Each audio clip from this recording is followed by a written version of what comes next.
Peace. Okay. We'll go ahead and get started. Ladies and gentlemen, thank you so much for joining us both in person and via live stream today. I am delighted to help moderate a panel on securing our energy future. We've named this a dialogue between trends and solutions. I'm Brigham McCown, the Senior Fellow and Director of the Initiative on American Energy Security here at Hudson. Joining me today, we have Adam DeMella, the Head of Global Affairs and Policy for GE Hitachi.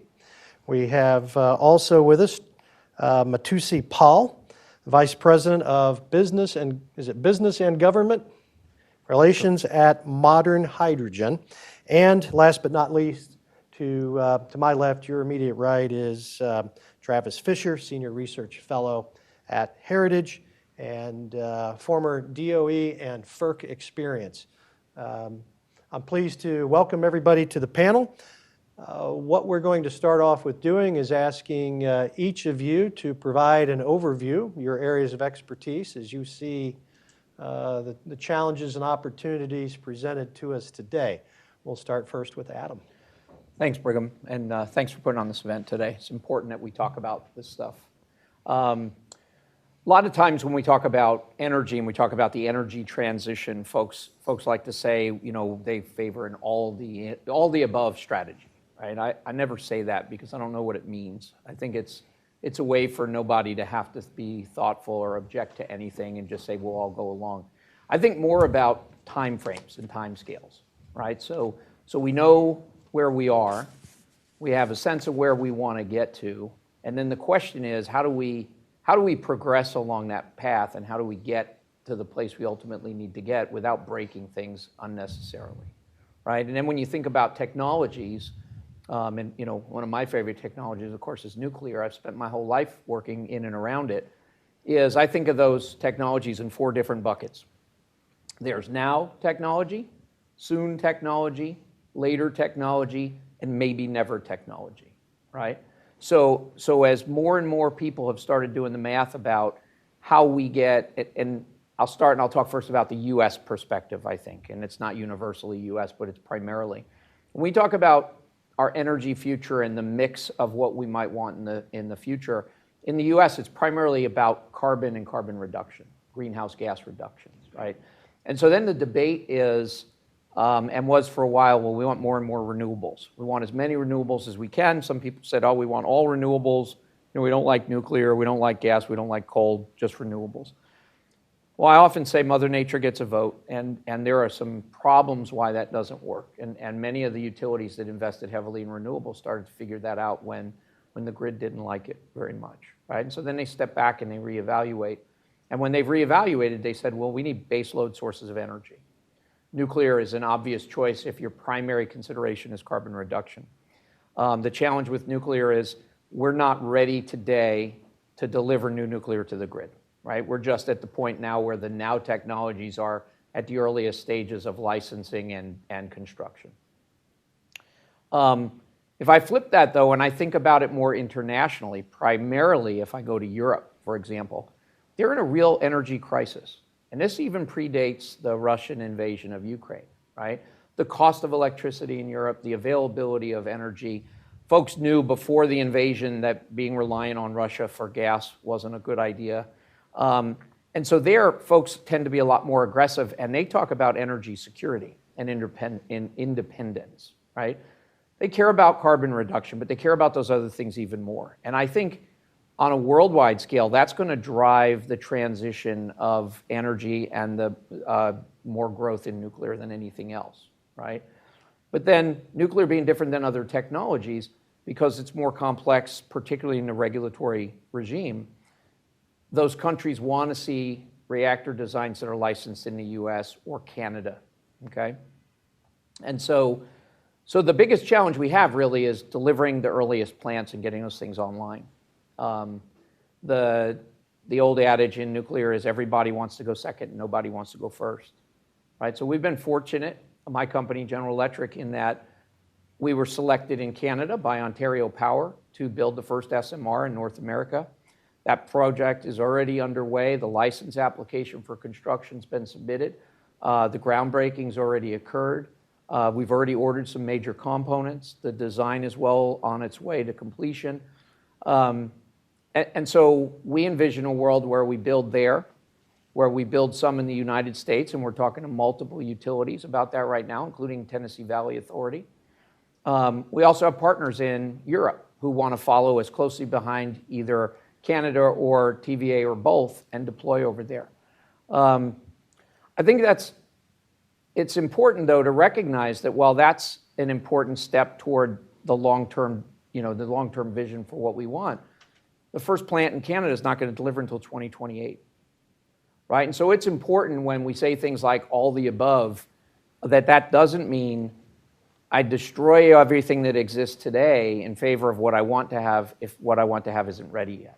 And so the real challenge is how do we make and manage through that transition? And how do we do it in a way that doesn't, let's not make decisions in the near term that put us in a box in the future.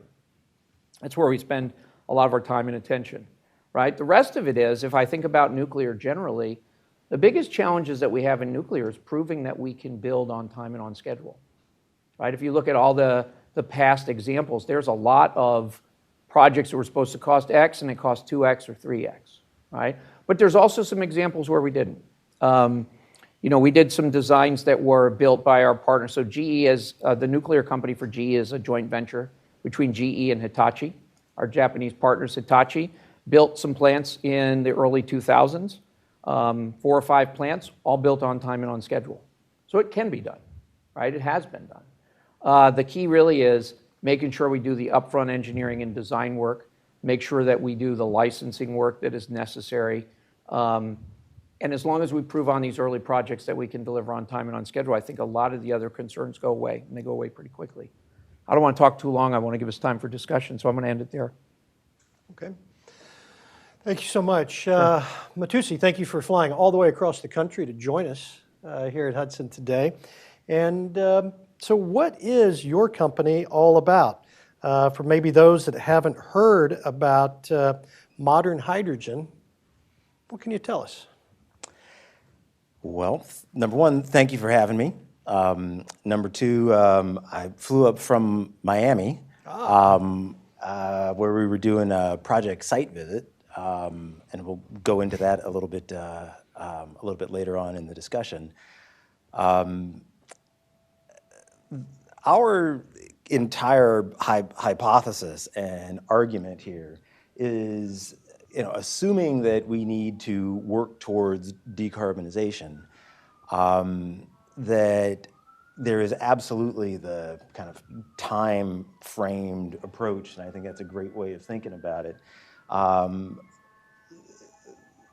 Our entire hypothesis is economic, that if we need to decarbonize, that we've got to focus on really priority areas, and that the easiest ways to decarbonize are really built on the backbone of infrastructure that's already in place. If you think about emissions in the U.S., there are a lot that are associated with transportation. There's a lot that's associated with electricity and power generation. There's a lot associated with chemical processes, and there's a lot associated with industrial process heat. Our entire kind of cause and focus is on heat and power. And in particular, when we think about heat within our economy, there's nothing that you are wearing today. There's nothing that's in the room that we're in today that doesn't have process heat as a key element of developing these materials. It's like a foundational pillar in our economy, and decarbonizing that is not easy. If you think about the work that needs to be done in decarbonization from a really objective standpoint, renewables are a great idea and are growing rapidly, but as a fraction of our total energy mix, it's tiny. And on top of that scale, there's also the volatility in terms of availability of renewable. That has to grow over time. And ideally, in the next 10, 20, 30 years, should be available at scale. But it's not today, and it's not going to be for the next couple of decades. So the real question is, what do we do today? And at Modern Hydrogen, we're really focused on decarbonizing natural gas. Number one, because the infrastructure is there. Number two, we have the operating environment with a lot of people who have a lot of expertise in managing gas. We have incredible natural gas resources and assets here in the US. So if we can use that infrastructure, if we can use that know-how, if we can use that natural gas and decarbonize it, particularly in our case at the point of use, then we can, in many ways, leapfrog these systemic challenges around power generation capacity, around transmission and distribution infrastructure availability, and we can really get to the core of industrial process heating. So our technology stack sits literally at the end of the natural gas line. Think right next to your gas meter or right next to an industrial furnace or boiler, and literally strips solid carbon out of that natural gas. So how do I think of energy security? To your opening comment, I think of energy security as really heavily mapping back to natural gas. And how do I think of our energy future? I think decarbonization is absolutely a top priority, and decarbonizing natural gas gets us both things at the same time. Okay. Thank you very much for your opening comments. And Travis, heritage, but background at DOE and FERC, and the grid guy. Tell us your perspective.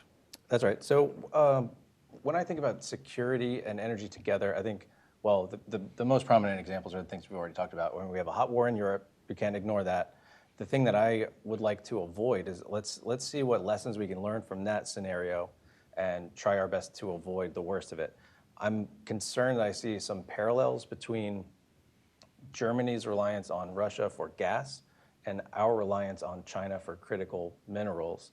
And that is one of the things where, it's kind of an elephant in the room, but we need to talk about it, because if we don't solve that issue and we're not allowed to mine in the US, which it seems like we are just not in that posture, then what are we doing? And it seems to me like sometimes we are, in essence, shooting ourselves in the foot, both in terms of the economy that we're trying to build within the US, but then, in some sense, we're buying that ammo from China.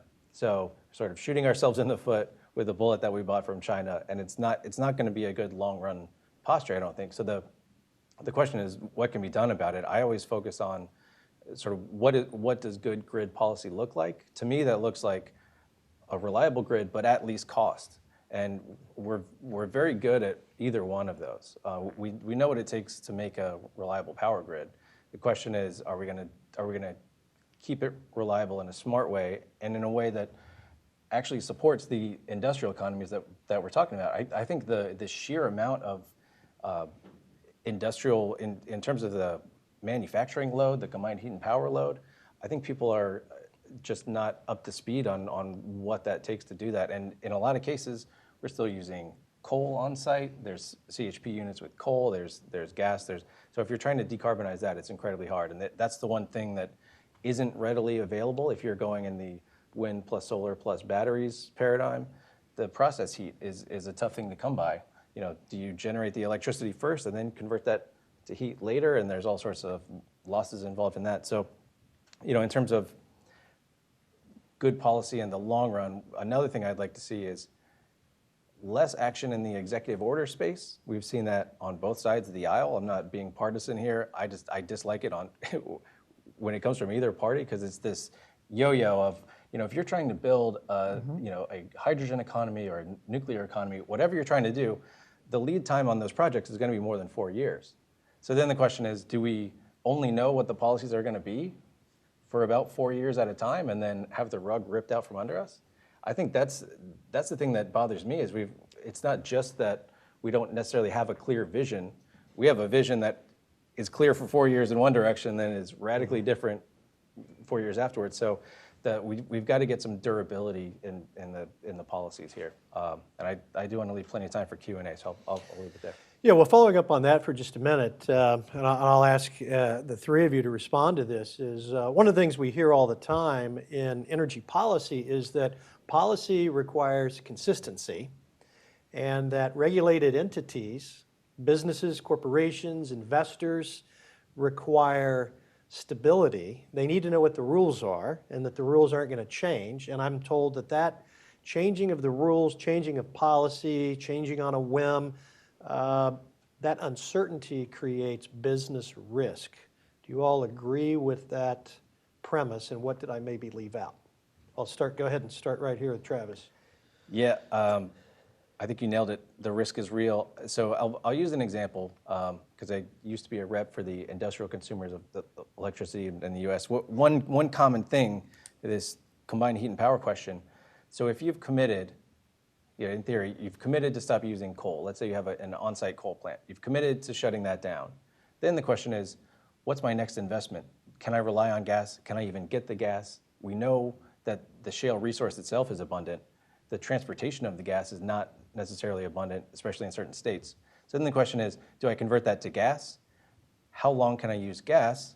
How long am I going to be allowed to burn gas? And then the question is, if it's something else entirely, if we want to go to this on-site, like the Dow SMR, the X-Energy angle, if you want to go that angle, what does that look like? What's the paperwork going to be and all of that? Or if you want to do on-site hydrogen, I mean, it's a massive question mark. You don't really know what the rules of the game are going to be 10 years out, and that's really difficult. Because these assets are probably going to last 40 plus years, so that's the tough part.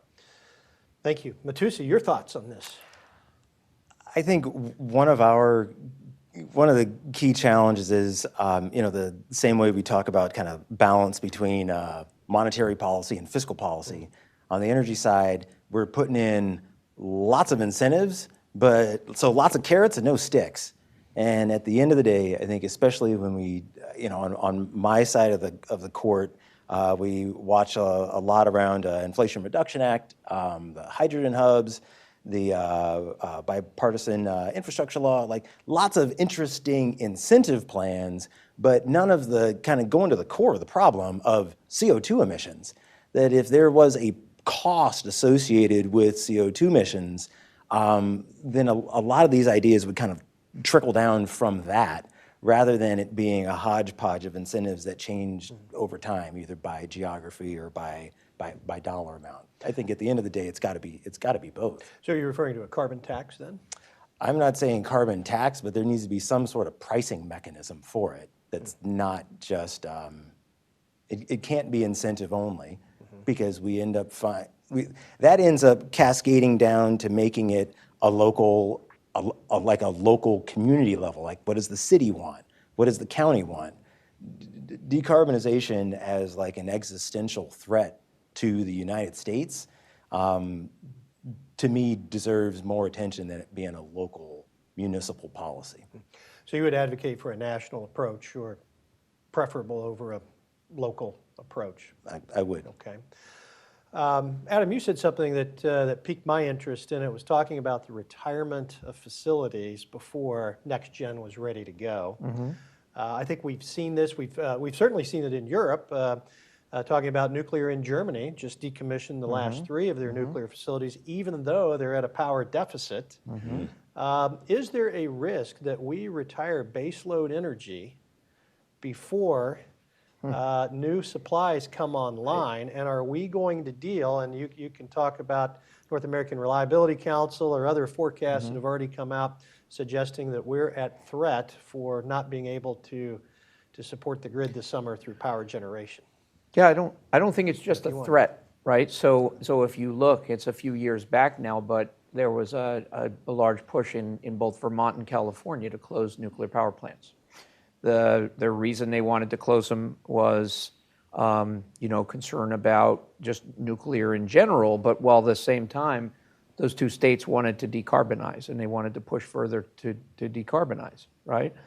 They did that. They had a plan. Their plan worked on paper. In reality, their plan didn't work. and both saw greater carbon footprints, both states, right? And then if you look at California, it's smarter people than I can talk about this, but they import a lot of their energy. They don't always have the energy when they want it. Like the way I think about energy in general is people don't want to have to think about their energy, right? When you turn the light on in the morning, you want your light to go on. When you turn it off, you want it off. When there's a storm, you still want it. I live at home with my wife, my dog, and 2 teenagers, which means I rank 5th in importance, right? But if the power goes out for 3 or 4 minutes, some days I feel like it's a crisis. We're pretty lucky where I live. All the wires are pretty much underground, and so we have an occasional transformer problem. And again, I live in Maryland, near Annapolis, not far from here. Our power is pretty good. It's pretty reliable. It may go out 3 or 4 times a year and never for longer than an hour. Yet after an hour, it's the whole family's in crisis. So the problem is people make, even people in government making decisions about that. I want an energy mix, or I want a particular attribute, and I want it now, and I'm not going to sit back and do the work to figure out what it takes. I think it's a dangerous set of policies, and I think it was your comment earlier. You don't want it local. Maybe it was your comment. You don't want it to be done locally, right? You do want a more thoughtful, more broad approach. I don't know if it has to be federal, but we've also seen that a lot of state level policies, they unlevel the playing field where you really want it to be fair and easy for the best solutions to come forward. Okay. So I'll just add, Yeah. we don't want this artificial scarcity that we're seeing, especially when we're trying to say, the EV push. If you're trying to electrify everything, if that's the goal, I'm not sure I entirely agree with the goal, but let's buy it for a moment that we're going to shift to EVs and all this other stuff. We want abundant supply. So we don't want to walk into this era of scarcity and say, that's how I would characterize the California model. They basically said, look, we're gonna have a forced transition into renewables. It's mostly a solar PV plus gas system. We're going to move into that. We're going to mandate EVs across the state, but be careful when you charge it. You can only charge it when the power is there. There's a conflict there, and we should address that conflict. I think one way to do it is just take on this, a very different approach, which is energy abundance, and especially don't close down a perfectly good power plant if it's running. I have the analogy, I drive a car that's paid off. It's my wife's hand-me-down car from 2011, and it works fine. It's the same kind of thing. Why would you turn in this thing that works great? All of the nuke fleet, it's doing great. So I don't know why we would want to shut those down early. That's sort of the German approach too, is to create artificial scarcity. Yeah, so let's talk about that for just a second. When I talk about energy security, and I use the IEA's definition of an uninterruptible supply of affordable, reliable energy. That's really what we're talking about, not only for our homes and to make sure that the teenagers don't freak out when there's no power for the computers, but to make sure that we can power the economy and to make sure that we're not beholden to other countries. And Travis, I'll start with you. We went through many decades following the Arab oil embargo of the early 70s, being reliant upon the Middle East for oil. And we reached the point where I would say, if you include Canada in the mix, we were largely energy independent. We've seen some backsliding on that.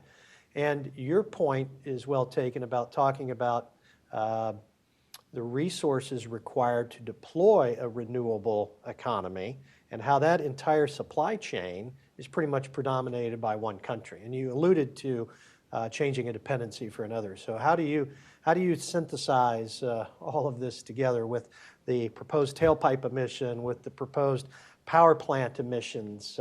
Wise, not wise? I'd like to see us tap the brakes on that, and that's not just me talking. That's, as you said, that's NERC.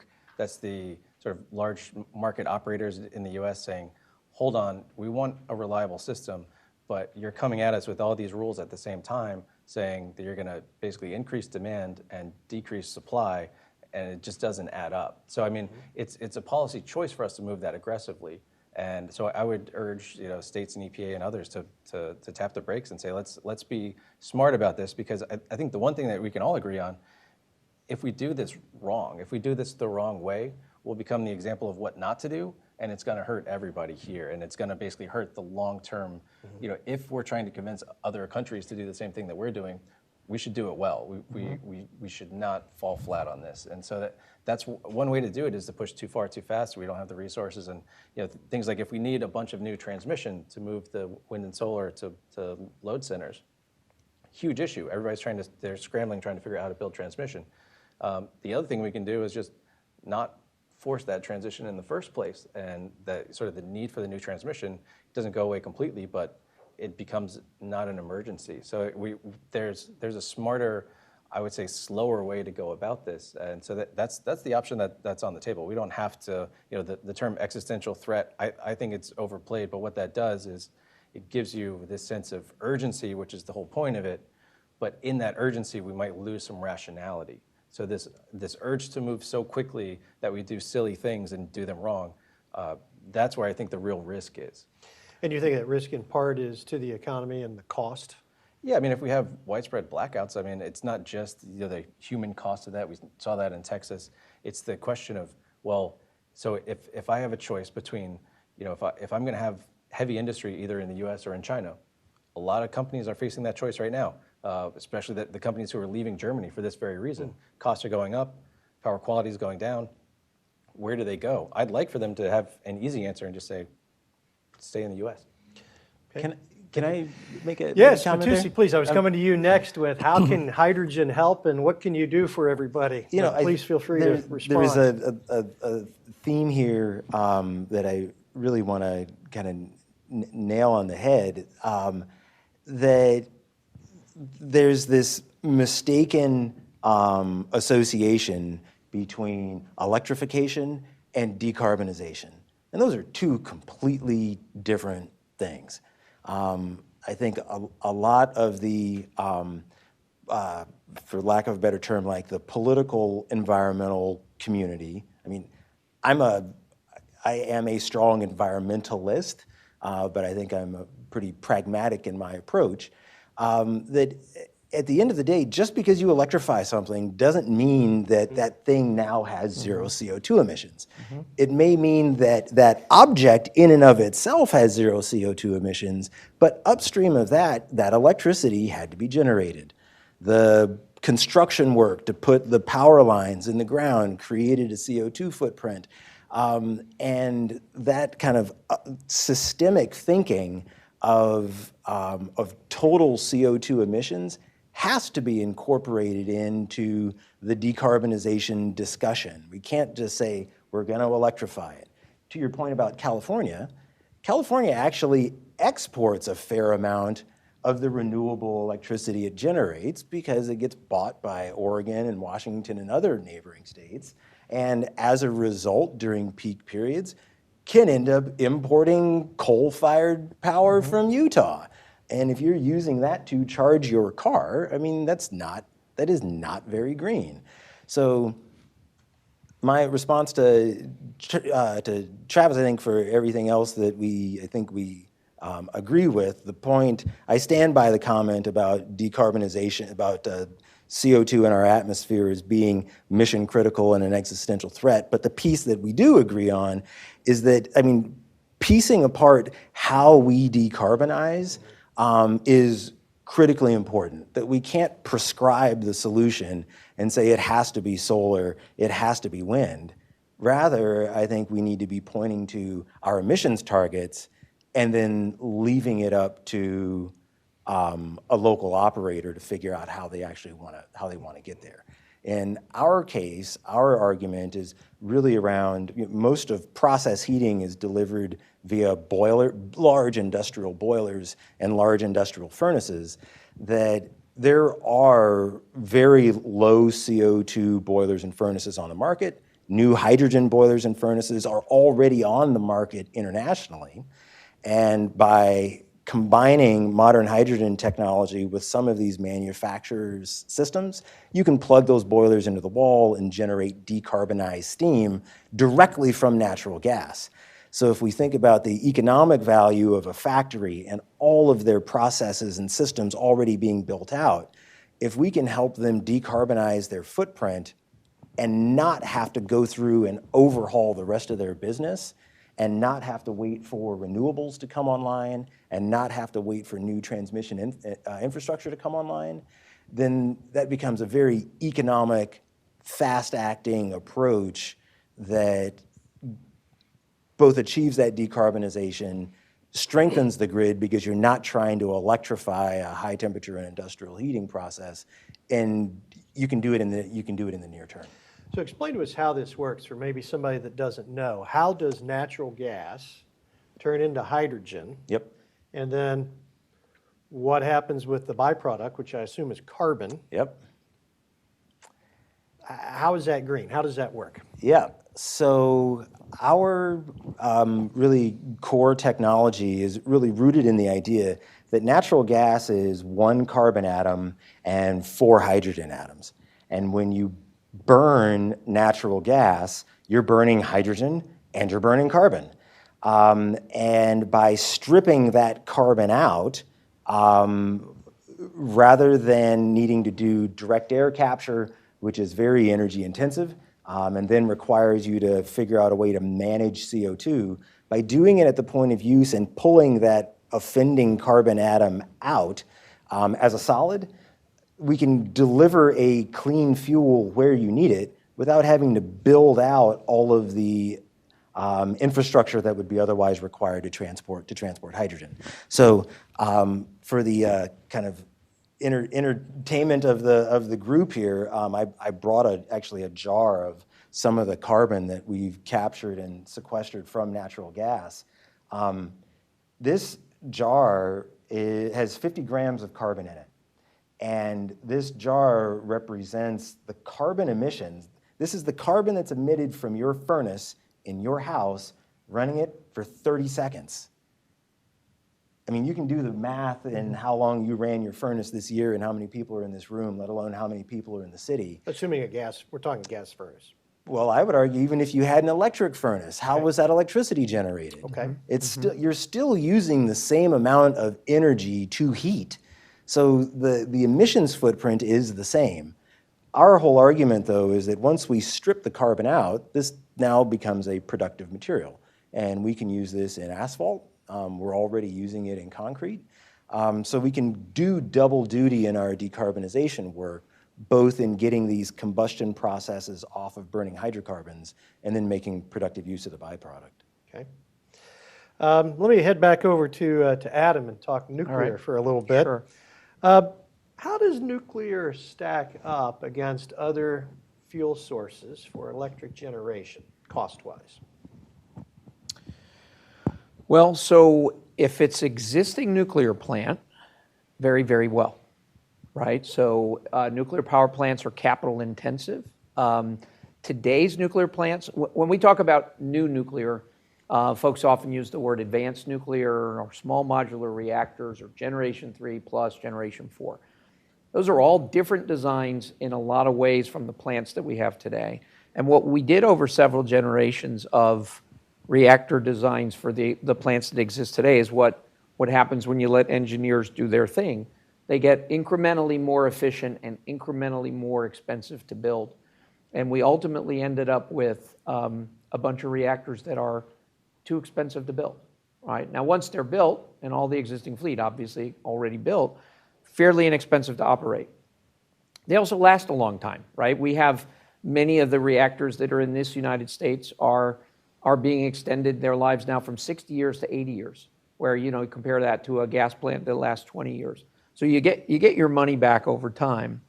The challenge with building new reactor plants, by and large, is we haven't built them yet, the smaller ones, to prove it out, right? And so one of the things I talk about when you look at new reactor designs is there's a couple of different considerations. One is, does it use, you know, uranium and water like today's plants? Or does it use, I'll just say broadly, something else, right? And there's a lot that use something else.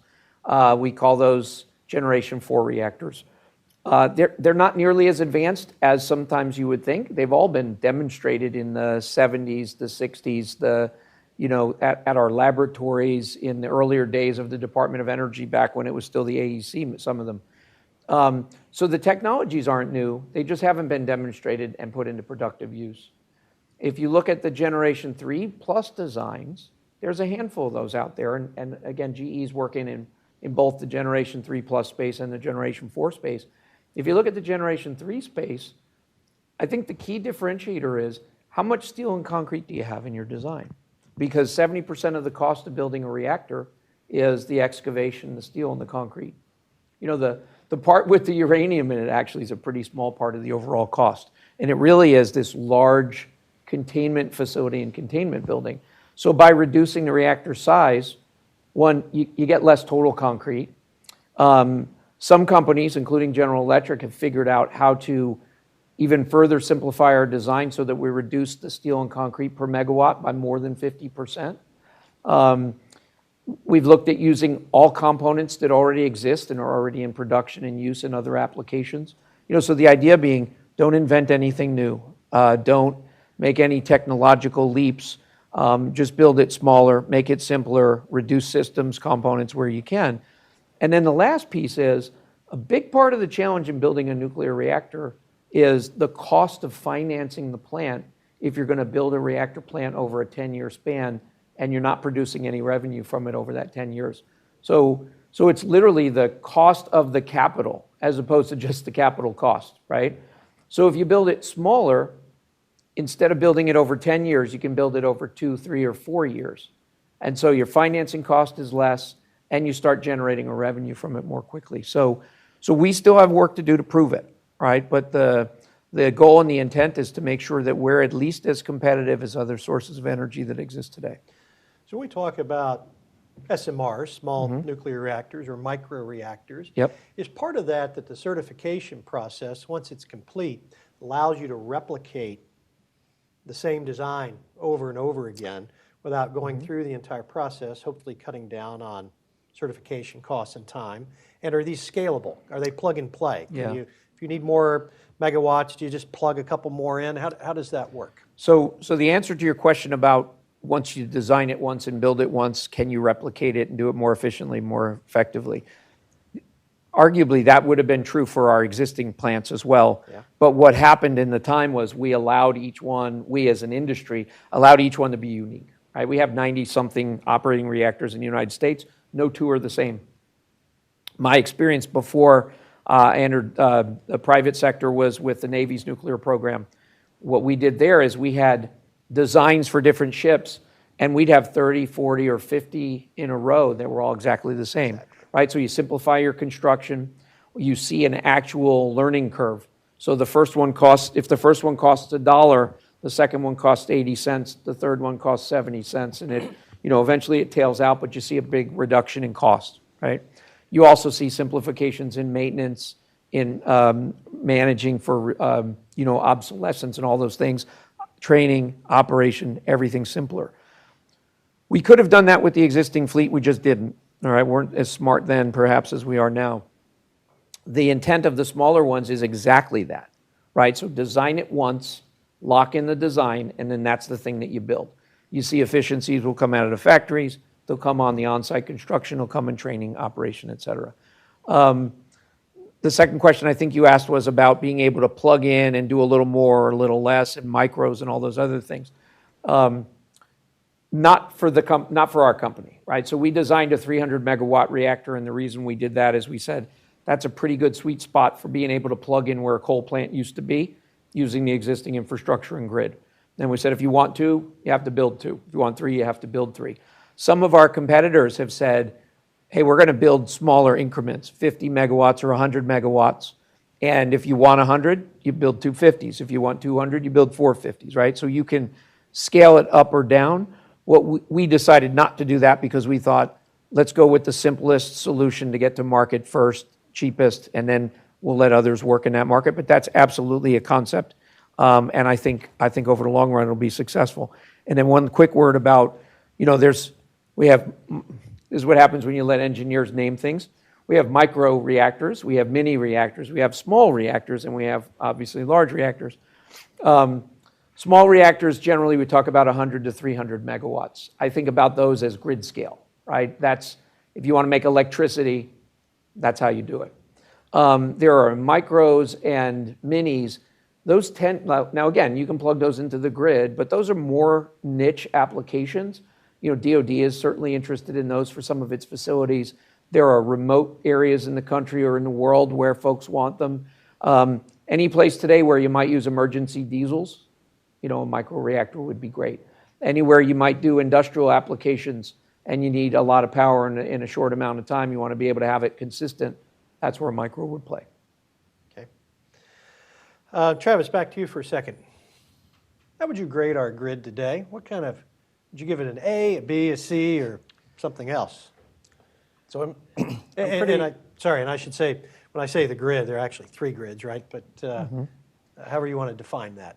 Yeah, so we have 3 different AC grids, but I think they're all facing the same challenges. And I think, you know, today I say something like a B-, a whole lot of room for improvement, but not necessarily going down the tubes. What I'm worried about is this new spate of especially EPA regs that are just going after so there's both the tailpipe rule, which is in essence an electric vehicle mandate. So the EPA expects 2 out of every 3 new cars by the year 2032 to be battery powered. So there's that. So it's this supply crunch, demand increase happening at the same time. Given all the policies that have been proposed, my concern is that grid starts to fall. So I'm okay with the status quo. We could always do better. And things like we could even just be smarter. Like even when we had the rolling blackouts in Texas, there were better ways to do it. There were people in Texas that had power all 4 days. There were people that had no power for 4 days straight. We can do better even when we're forced into this rolling outage case. You know, we can be smart about how we do that, which I think we absolutely need to do. So there's plenty of room for improvement, but my main concern is going forward. And if I can touch on the cost question a bit, this is where I think it's really helpful to have a market test. So as much as I love being an armchair economist and talking about the things that I like and costs and things like that, we can do the LCOE math, we can do the cost of energy where it's levelized over the life of the plant, and nuke tends to look, even new nuke looks pretty good if you give it that 80-year lifespan. The thing that I'm not sure about is whether we have a good market test for technologies now, because the real answer is we should have a market, and the thing that wins is the best.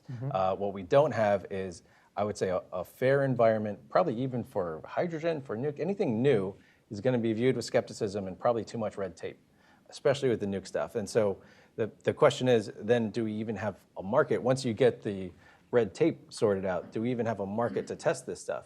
The most prominent new nuke was the Vogtle plant in Georgia, was built in a cost of service environment. So it's a very regulated, that's not exactly an electricity market. I'm probably going to get some hate mail for saying that, but so we don't even necessarily have a good market test. So I don't even want to speculate on who's going to win and what's good and what's not. I want the market to decide, and I'm also concerned that not only with all the red tape, but we just don't have a good market test to apply. Okay. Matusi, zooming out just a little bit, you've talked about, or that you see, if I have this correctly, economic and market opportunities for what I'm going to call your version of hydrogen. What do you think they are? You know, the U.S. is in as I mentioned earlier, in a really unique space, that we have abundant natural resources that we understand how to get out of the ground economically and reliably. We have infrastructure, we have a marketplace. I think there's a big opportunity, not just in decarbonization in general as a new energy space, but in reshoring heavy manufacturing and energy intensive manufacturing. If you look at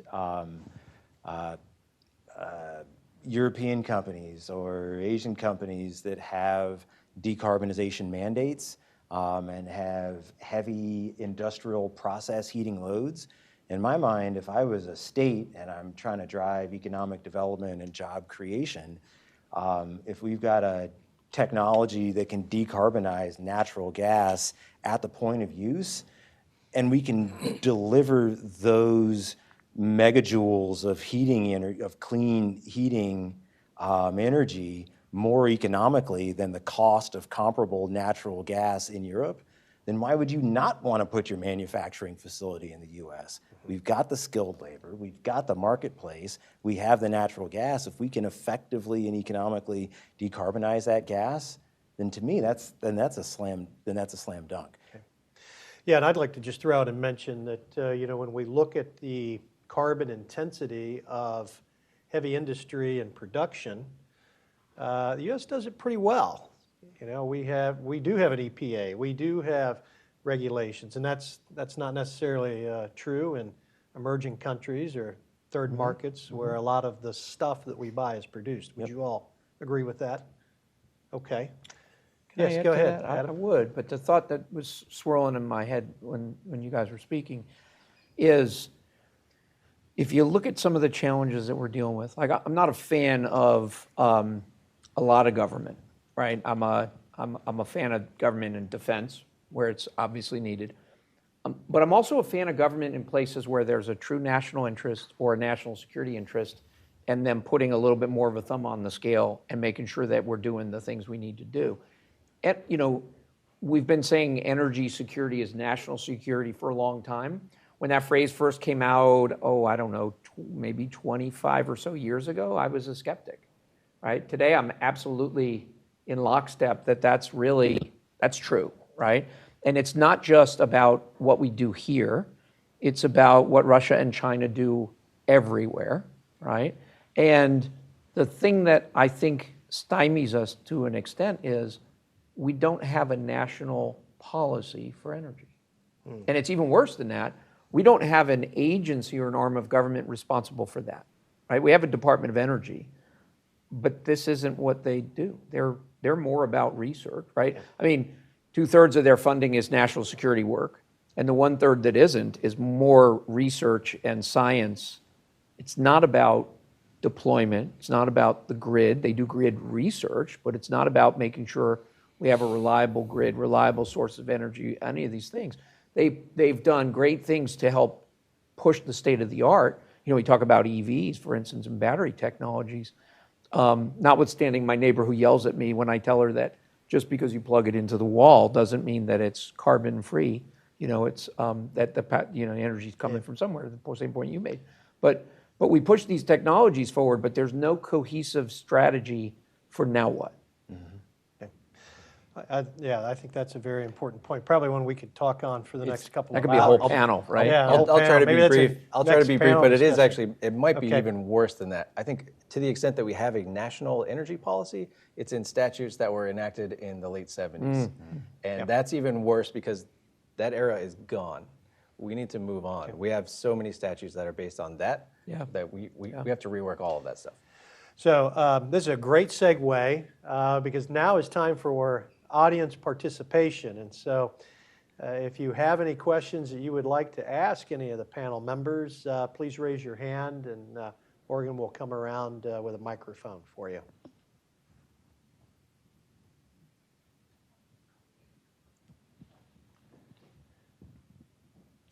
So all of you touched on the tension between governments, the U.S. government putting their hand on the scale in favor of a certain energy versus waiting and letting the market do its own thing. How does that tension play out some more? How much should we be letting government bodies sort of regulate this industry, the energy industry, and how much should we just let the market decide what the best thing to do is?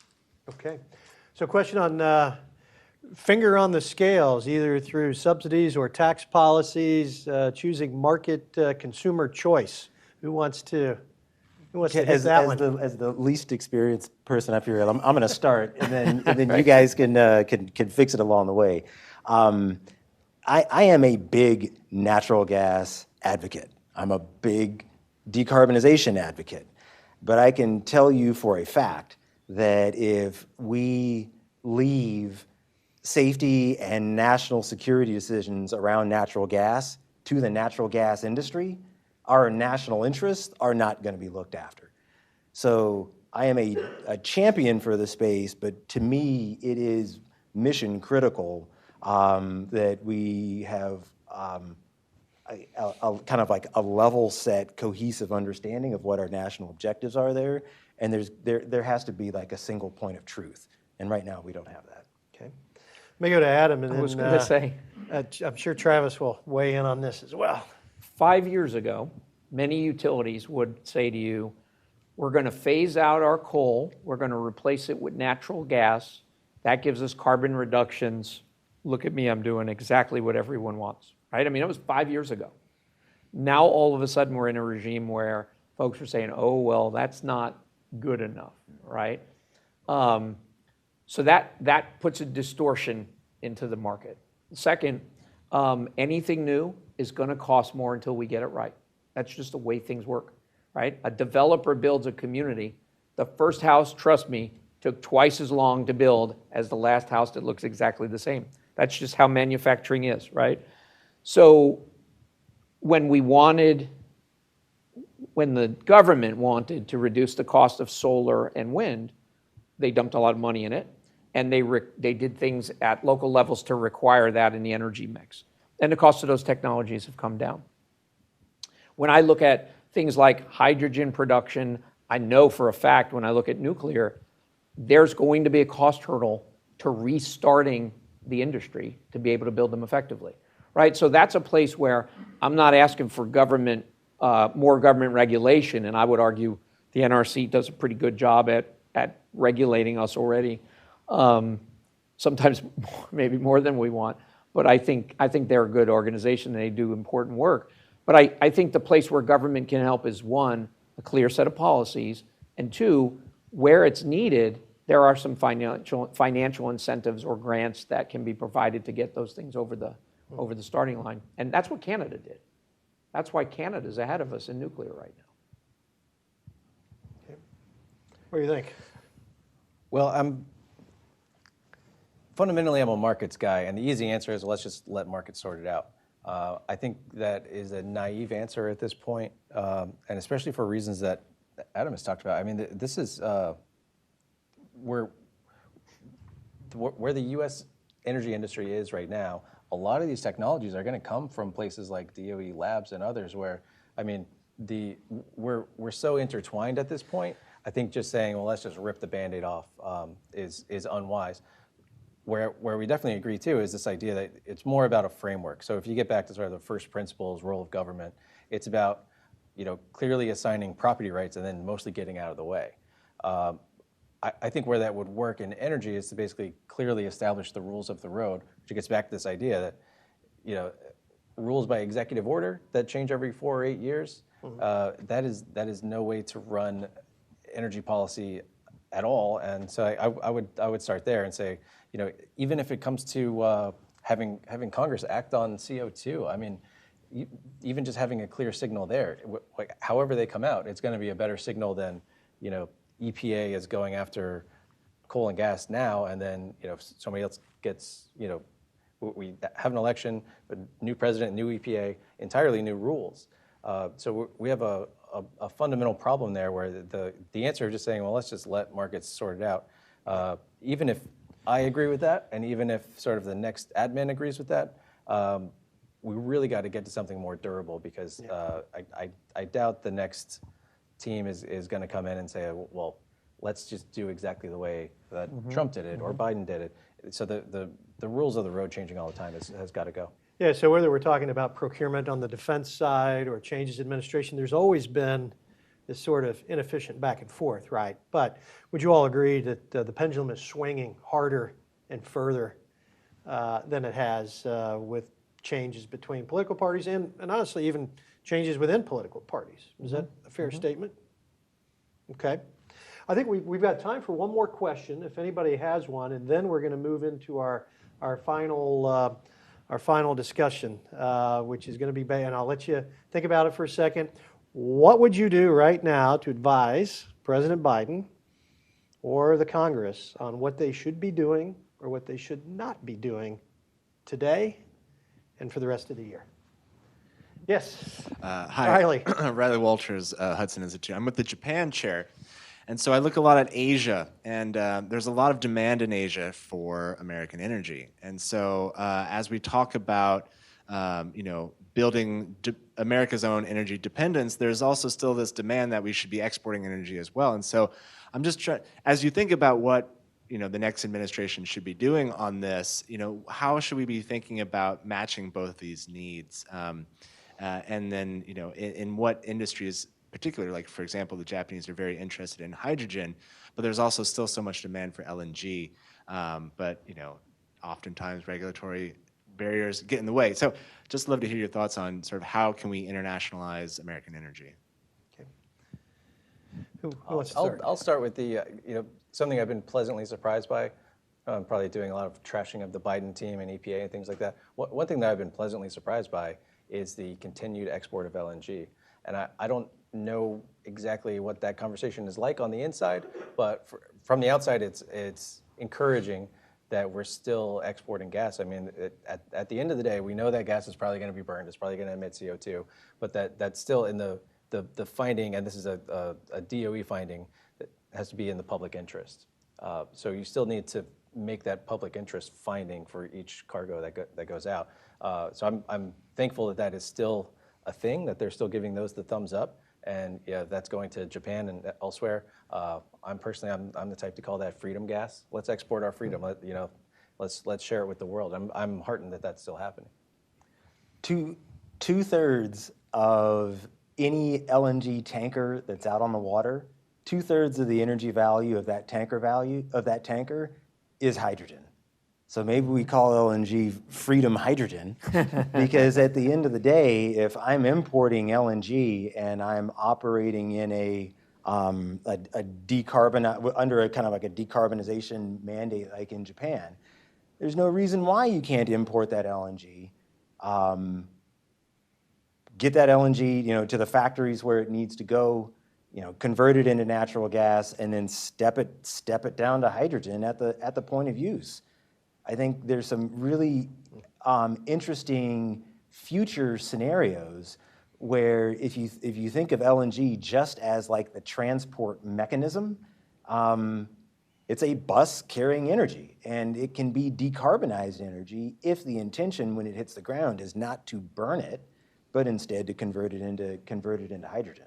So I see a very lucrative future state, whether I'm the importing company or the exporting company, or I want to be at the point of decarbonization, that LNG has a significant future role to play in decarbonization, both domestically and internationally.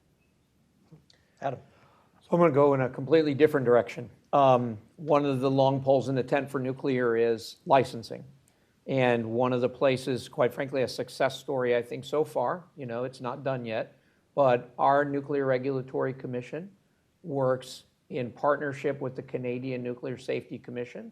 They work in partnership with what is a relatively new and growing regulatory authority in Poland, in the UK, and in other countries to make sure that they're sharing knowledge, analysis, best practices, so that one, it streamlines, but two, it also helps get everybody up to speed so that we can, once we're licensed in Canada or the US, very quickly export and get licensed in those other places. Okay. In the minute or two remaining, speed round. We'll go ahead and start with you and then walk it back this way. So I'm going to be hyper parochial here. If I had one wish on my wish list, it would be this. And I don't know how many of you are familiar with the Advanced Reactor Demonstration Program, but it's a large grant program. And DOE has that, and they have some other grants that they provide for reactor developers. My one would be to collapse those programs, right? Those are cost sharing, where every time you spend $1, you get 50 cents back, or sometimes you get to defer your costs, and sometimes you pay 20%, what have you. I would ask them to collapse those programs to something where there's a firm commitment from the grant funding receiver that they actually deliver a product at the end of the day, right? So I'd like nothing more than a utility or a collection of utilities to partner with the United States government on a grant program that makes sense financially, but where the utilities are required to finish a reactor at the end of the day. We've had programs like this in the past. A lot of times they get started, money goes out the door, no reactor at the end of the day. That's not helpful for our energy planning. It's not helpful for our nation. It's not helpful for our allies. Motusi? Two items. Number one is methane pollution from the wellhead through midstream oil and gas operations is a significant problem. And the future, the long-term future of natural gas is really going to map back to mitigating that methane pollution. So we've got to get our hands around that. That's number one. Number two, the incentives that are currently in place for hydrogen hubs and the IRA are really targeted around refinery scale type projects, but most of our national emissions, particularly associated with industrial operations, are actually at the point of use at the factory. And getting hydrogen infrastructure to those points is going to take decades. So we need the incentives that are currently in Hydrogen Hub and Inflation Reduction Act to reflect the value from the point of production to the actual point of use, and the cost benefit and the CO2 intensity benefit of the value of generating the hydrogen from natural gas at the point of use. And right now, IRA and Hydrogen Hub kind of valuations don't reflect that. All right. Travis, last word. So I think we're very fortunate to be able to talk about decarbonization and all of that stuff. I think I'd like to put this in a global context, though. We are a rich country. We're very privileged to be able to do that. I think when we take the global view, especially when you talk to folks in the global south, they are not as concerned about decarbonization. They're more concerned about using energy in the first place. So talk about 1 billion people don't really have access to a grid. So the fact that we do have that, amazing. I don't want anything about that to change or get worse. What we do need to think about, though, especially when you take a longer term view, something like global energy use is going to double in the next 20 or 30 years. We need to embrace that. Say, first of all, that is a good thing. The act of using energy is not per se immoral. You might want to clean it up. But the question of using energy, we're only going to need more.